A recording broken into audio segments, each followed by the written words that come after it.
হলো ফিরাদ হাকিম কেউ না, কিন্তু যে চেয়ারটায় আমাদের সেই সব প্রাতঃস্মরণীয় ব্যক্তিরা বসেছিলেন সেই চেয়ারটার একটা আলাদা সম্মান আছে। আমি নিজে যখন মেয়র ছিলাম দাপুটের সাথে চালিয়েছি, নিজেই পৌরমন্ত্রী, নিজেই মেয়র। এখানে যেটা স্যাংশন সেটাই ওখানে পৌর থেকে স্যাংশন করে নিয়ে এসে কাজ করা।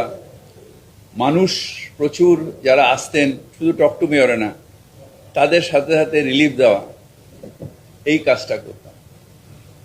এখন সেটা সম্ভব হচ্ছে না, তাই সেই চেয়ারটাকে আমি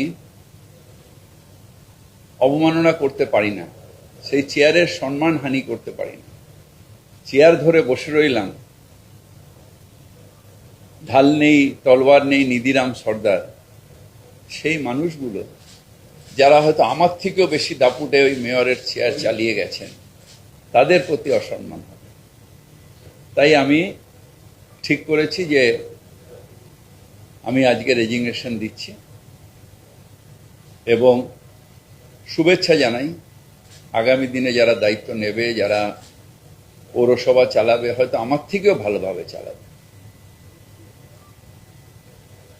অনেকে ক্রিটিসাইজ করবেন, অনেকে অনেক কিছু বলবেন, কিন্তু স্বচ্ছভাবে পৌরসভা চালানো এবং মানুষের প্রত্যাশা পূরণ করা, এটাই কাজ। নতুন সরকারের কাছে, মুখ্যমন্ত্রীর কাছে আমার আবেদন, মানুষের প্রত্যাশা পূরণ করা। We are all there to serve the people. আমরা মানুষকে সহায়তা করব, মানুষকে সার্ভিস দেব, এবং যে বেস্ট সার্ভিস দেবে মানুষ তাকে চয়েস করবে।